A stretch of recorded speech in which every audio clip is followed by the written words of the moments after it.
On the 16th of April 1947, the commandant of Auschwitz concentration camp was hanged on the very grounds that he oversaw.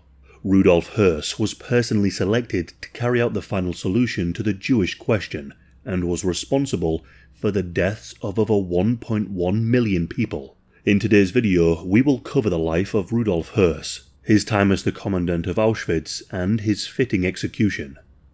Rudolf was born on the 25th of November 1901 in the town of Baden-Baden, which is located in southern Germany. He was raised with a strict Catholic upbringing and was trained to be a priest. Shortly after his father's death and with the start of the First World War, the young Rudolf Höss joined the military. At 14, he served in the military hospital, and at 15, he fought in Iraq and in Palestine.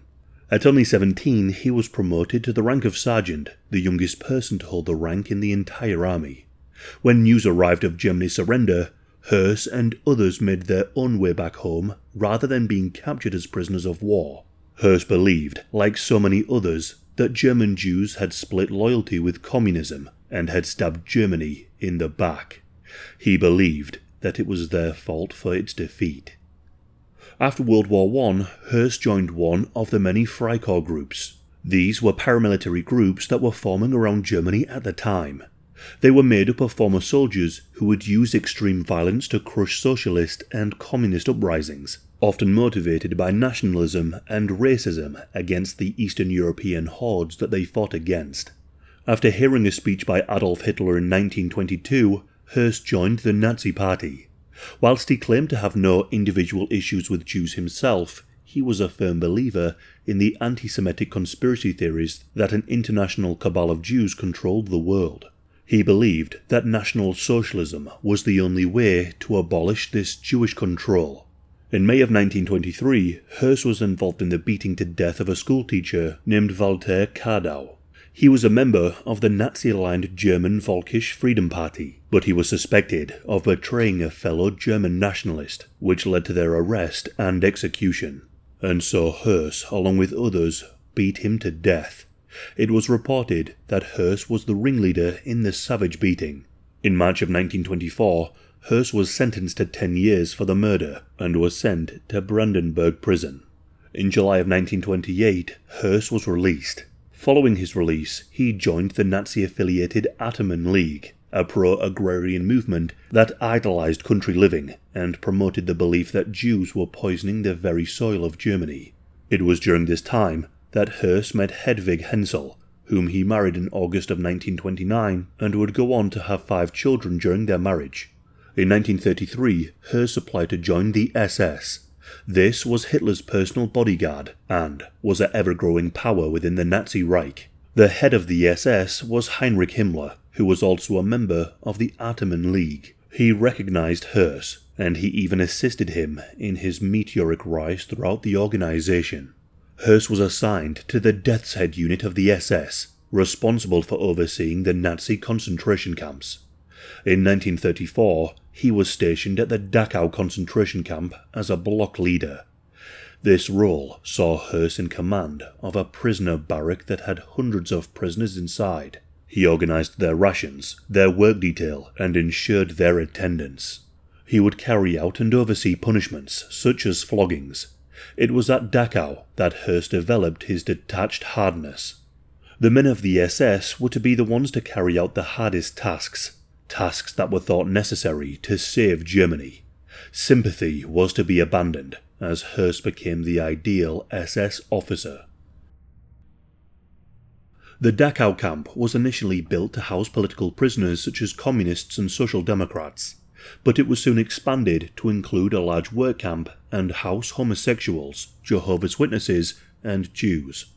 Höss remained at Dachau until 1938 when he was promoted to captain and adjutant to Hermann Baranowski. Baranowski was the commandant of the Sachsenhausen concentration camp.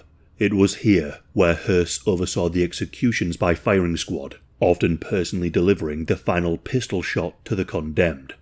Following the start of World War II, Höss applied to join the Waffen-SS, the military wing of the organization.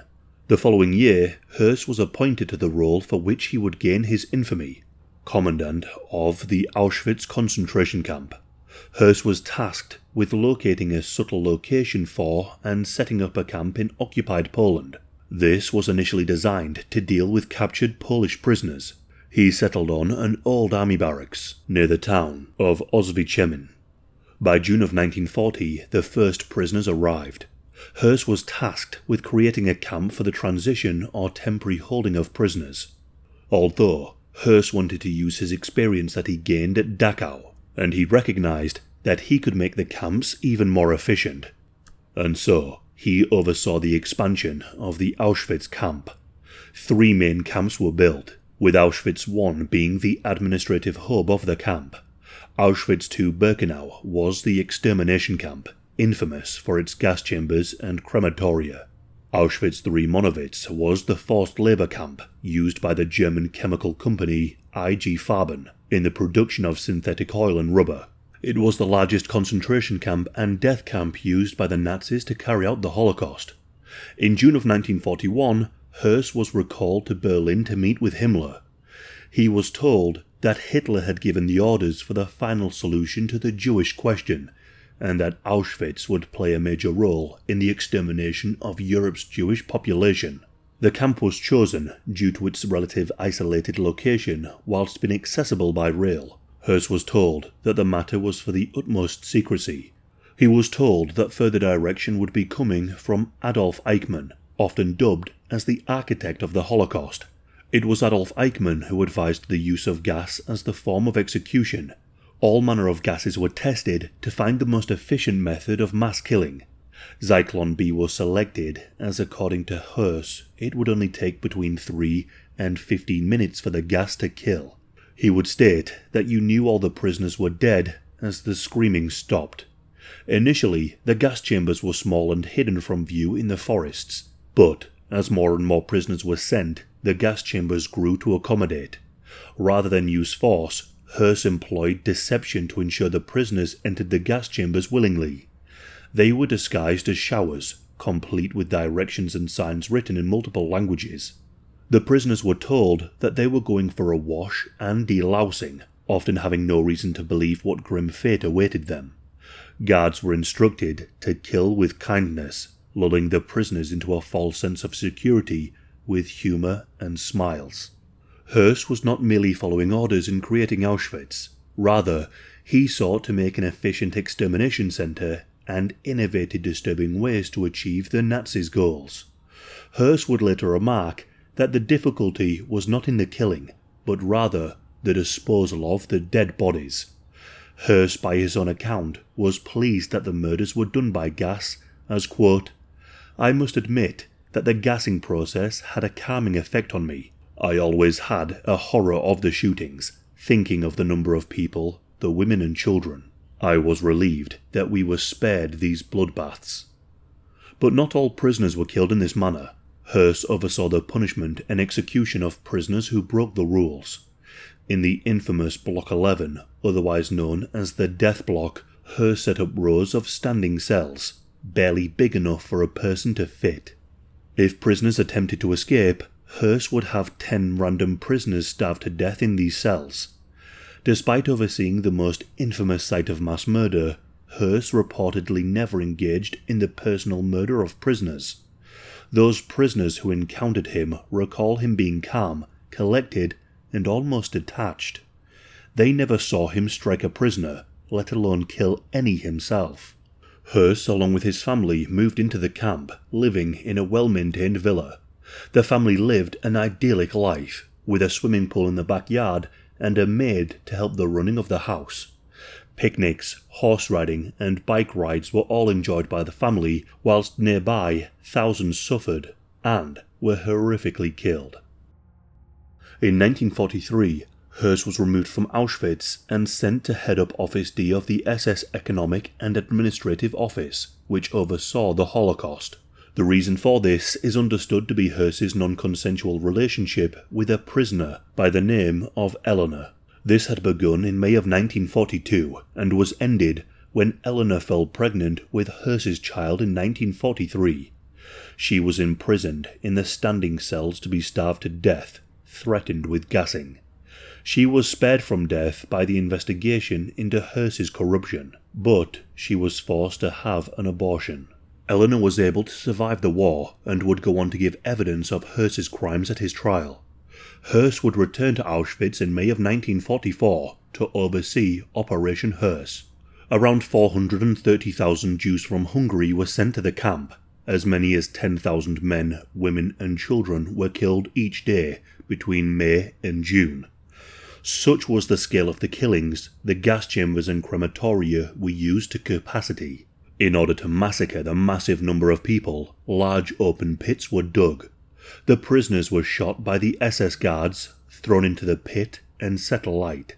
The flames raged all day and night, the human fat keeping the flames burning. It was said that the odour of burned human flesh could be smelled from miles away.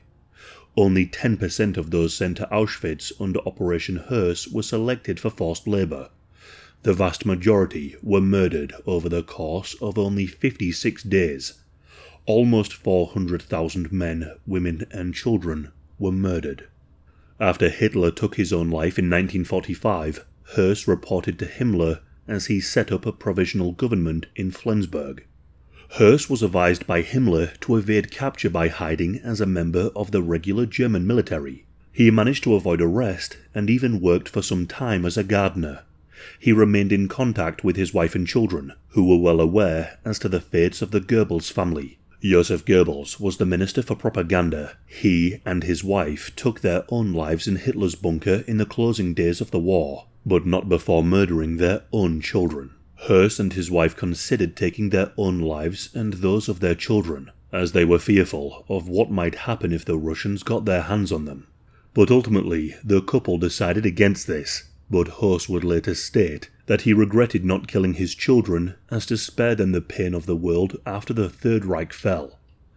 In March of 1946, Höss was arrested. British intelligence tracked down his wife and children, who under interrogation revealed the location of Höss. Höss's 16-year-old son was reportedly beaten by the British military police officers in order to reveal the location of his father. In the end, Höss was found near Flensburg working as a gardener under a fake name. Although he initially denied his true identity, it didn't take long for the truth to come out, in large part due to his wedding ring inscribed with the names Rudolf and Hedwig. Höss was a witness in the Nuremberg trials, speaking for the defense that they were just following orders. At the trials, Höss detailed the operation of Auschwitz and estimated that as many as 2.5 million people were murdered. When it was put to him that he had murdered 3 million, Höss rejected the assertion. He retorted glibly that the remainder must have died from exhaustion, starvation and disease. This, however, was an overestimation, as it is understood that 1.1 million people were murdered at Auschwitz, the vast majority being Jews. Höss would later retally the amount killed at the camp. He based this on estimates of the amount of people arriving from each region, rounded to the nearest 1,000. As his crimes took place on Polish soil, Höss was handed over to the Polish authorities. His trial would be short, starting on the 11th of March 1947 and lasting only 18 days. He was found guilty of murder and sentenced to death by hanging. After his sentence was passed, survivors from Auschwitz requested that Höss be executed on the site of his crimes. The execution was initially scheduled to take place on the 14th of April 1947, but it was pushed back. It was feared that the inhabitants of the town may enact vigilante violence. While awaiting his execution, Höss wrote his autobiography. He attempted to portray himself as caught up in the genocide. He called himself merely a cog in the wheel of the great extermination machine created by the Third Reich. On the 16th of April 1947, at 8 a.m., Höss was led from his cell. After a cup of coffee, he was taken to the Block 11 cells until about 10 a.m. He was taken to the short drop gallows constructed by German prisoners of war, erected near one of the crematoria. With his hands bound behind his back, he was held up onto a stool that stood on the trap door. In the presence of a Catholic priest, the noose was placed around his head. The stool was pulled from under him, dropping his body through the trap door. Höss was declared dead at 10:21 a.m. as some of his former inmates watched their tormentor die. The gallows remain, along with a plaque detailing Höss's crimes. The horrors constructed and caused by Rudolf Höss are beyond all comprehension. Rising in the ranks of the SS and being exactly what the Nazis needed, Höss was the model Nazi. But in his role in Auschwitz, Höss sought to elevate mass murder into industrial slaughter. Detached from his crimes, there are few examples in history of men with such blood on their hands.